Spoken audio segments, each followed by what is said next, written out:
Indus river system मतलब सिंधु नदी तंत्र। एग्जाम्स के लिए मोस्ट इंपॉर्टेंट पार्ट। नदियाँ सभी महत्वपूर्ण हैं, लेकिन सिंधु नदी सबसे ज़्यादा परियोजनाओं के लिए और उनके उद्गम स्थलों के लिए मुख्य है। कुछ ही गिने चुने क्वेश्चन हैं जो कि वास्तव में इंपॉर्टेंट हो जाते हैं। सिंधु नदी का उद्गम स्थल कहाँ है और तिब्बत में इसे किस प्राचीन नाम से जाना जाता है? तो उद्गम स्थल के बारे में जब बात करते हैं तो तिब्बत के कैलाश पर्वत श्रेणी में एक मानसरोवर झील है और वहाँ पर स्थित एक बोखारू चू ग्लेशियर है, जिसकी ऊंचाई है, जो ग्लेशियर है उसकी 4164 मीटर। उस ग्लेशियर से जो पानी है वह निकल के मानसरोवर झील में आता है और उसके बाद उस झील से, जैसा कि स्क्रीन पर भी देख सकते हैं, इस झील से पानी ओवरफ्लो होने के बाद सिंधु नदी तंत्र का उद्गम होता है। तिब्बत में जो सिंधु नदी का स्थानीय नाम है वह है सिंगी खमंग, यानी कि शेर का मुख। जैसा कि इमेज में भी देख सकते हैं, शेर का मुख इस तरह से। नेक्स्ट आता है, क्या सिंधु नदी हिमालय पर्वत के निर्माण से भी पुरानी है? तो हाँ दोस्तों, ये ऐसा माना जाता है कि हिमालय पर्वत के निर्माण से पूर्व सिंधु नदी, सतलज नदी और ब्रह्मपुत्र नदी, ये तीनों नदियाँ पूर्ववर्ती जलीय हैं और इनका जो उद्गम स्थल है वह यहाँ पर बहुत इंपॉर्टेंट है। माना जाता है कि ये नदियाँ हिमालय बनने से पहले टैथिस सागर में गिरती थी, यानी कि उसके आसपास बहा करती थी, और अब टैथिस सागर खत्म हो चुका है लगभग लगभग। उसके बारे में और भी जानकारी हमारी अदर वीडियो में है। पहाड़ों के उठने के दौरान जो ये नदी है सिंधु नदी और इनकी अन्य धाराएं हैं, इन्होंने अपनी धारा को बनाए रखा और पहाड़ों को काटकर गहरे गार्ज बनाए। जिसमें हम ब्रह्मपुत्र नदी के बारे में बात करें तो वह एक अलग दिशा में बहती है, जिसके बारे में पूरी बात करेंगे एक नेक्स्ट वीडियो में। तब तक आप हमारे यूट्यूब चैनल को सब्सक्राइब कर लीजिए। नेक्स्ट आता है, सिंधु नदी तंत्र की सबसे बड़ी सहायक नदी कौन सी है और उसका निर्माण कैसे होता है?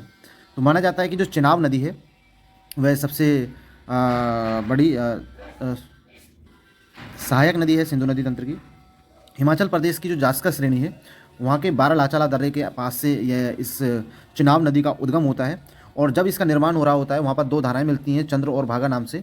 और जब ये चंद्र और भागा दो जल धाराएं आपस में मिलती हैं तो इनके मिलने से चंद्रभागा नाम एक पड़ता है एक नदी का, यानी कि हिमाचल में इसे चंद्रभागा के नाम से जाना जाता है, उसके बाद चिनाब नाम से जाना जाता है। तो सबसे बड़ी सहायक नदी चिनाब हो गई सिंधु नदी तंत्र की। नेक्स्ट है, कौन सी नदी भारत और पाकिस्तान सीमा का निर्धारण करती है और गोखुर झील का निर्माण करती है?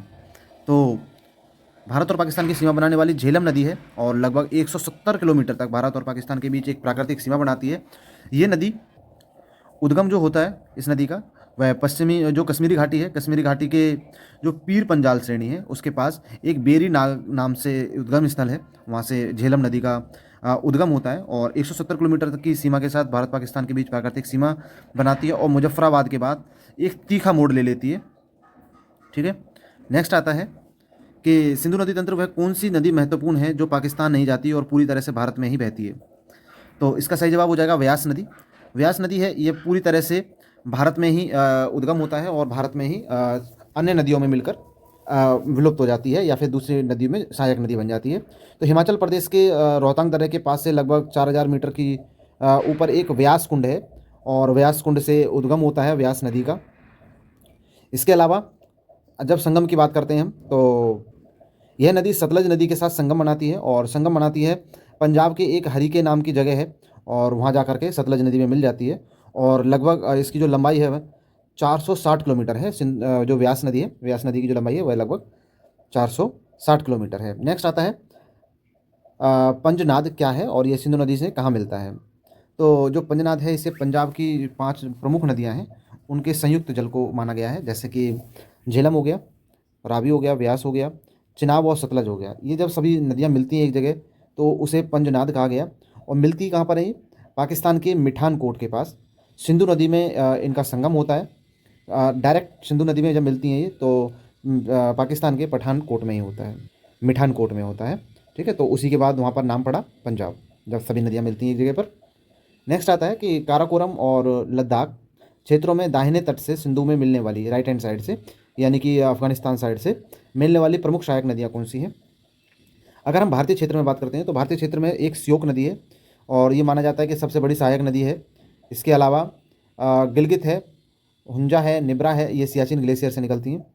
बात करें अफ़गानिस्तान या पाकिस्तान के क्षेत्र में तो अफ़गानिस्तान से काबुल नाम से आती है नदी, स्वात आती है, कुर्रम, गोमल, ये नदियां हैं, ये जो सुलेमान पर्वत से निकलकर दाहिने तट पर, ठीक है, दाहिने तट पर आकर के यानी कि राइट हैंड साइड से आकर के सिंधु नदी में मिलती हैं।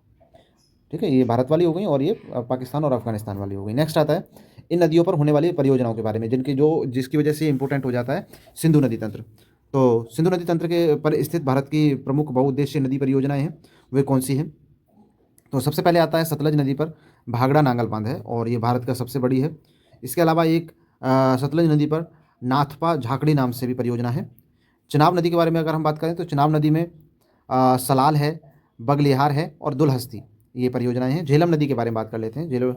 झेलम नदी पर तुलबुल जिसे वूलर बैराज भी कहा जाता है और उरी उरी परियोजना है। रावी नदी के बारे में बात करें तो रंजीत सागर बांध है ना, जिसे थीन डैम भी कहा जाता है, ये परियोजनाएं हैं। व्यास नदी पर पोंग पोंग बांध है एक पोंग।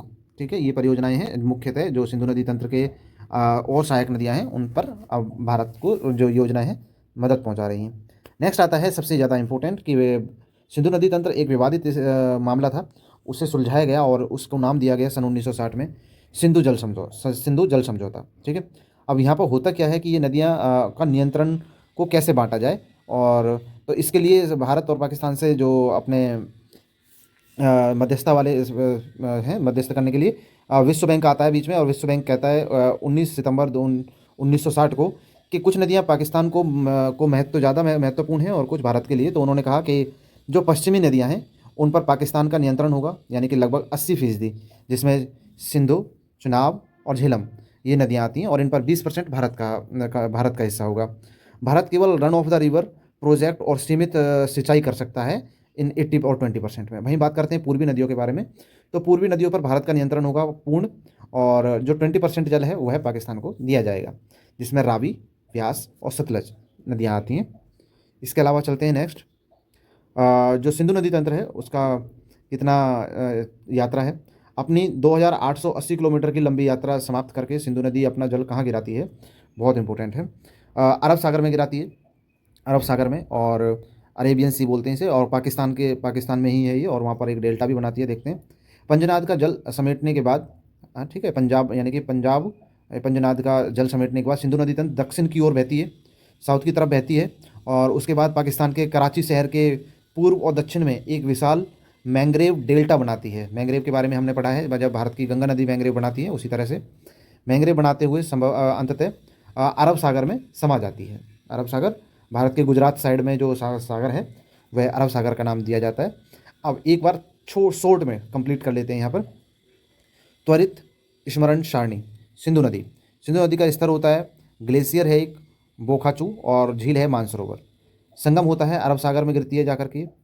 सतलज नदी का जो है वह राकस से तिब्बत से उद्गम होता है और भारत में प्रवेश करती है सिपकिला दर्रे से।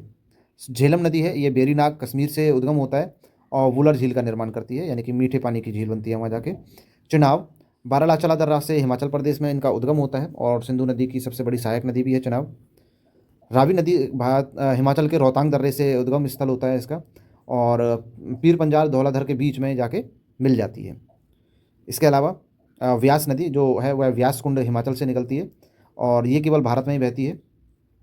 अब आपके लिए कुछ क्वेश्चंस बन जाते हैं कि व्यास नदी भारत में कितने किलोमीटर तक बहती है, इसके अलावा सिंधु नदी की कुल लंबाई कितनी है, इसके अलावा कहाँ पर सिंधु नदी तंत्र की पाँचों नदियाँ कहाँ पर मिलती हैं, किस देश में और किस ज़िले में या किस शहर में जाकर मिलती हैं। तो ये सिंधु नदी का टोटल कंप्लीट बड़ी अच्छा, और लगभग 10 से 12 मिनट के अंदर आपका ये सेशन कंप्लीट हो गया है। मुझे लगता है कि यहाँ से आपके जो नोट्स या फिर जो भी आपका मटेरियल तैयार होगा वह काफ़ी हेल्पफुल रहेगा आपको, और यहाँ पर लगभग हर परियोजना, हर नदी, हर उद्गम स्थल और सीमाएं क्लियर हो चुकी हैं। मिलते हैं अगली वीडियो में नई अपडेट के साथ। तब तक हमारे यूट्यूब चैनल को सब्सक्राइब कर लिए। नमस्कार दोस्तों।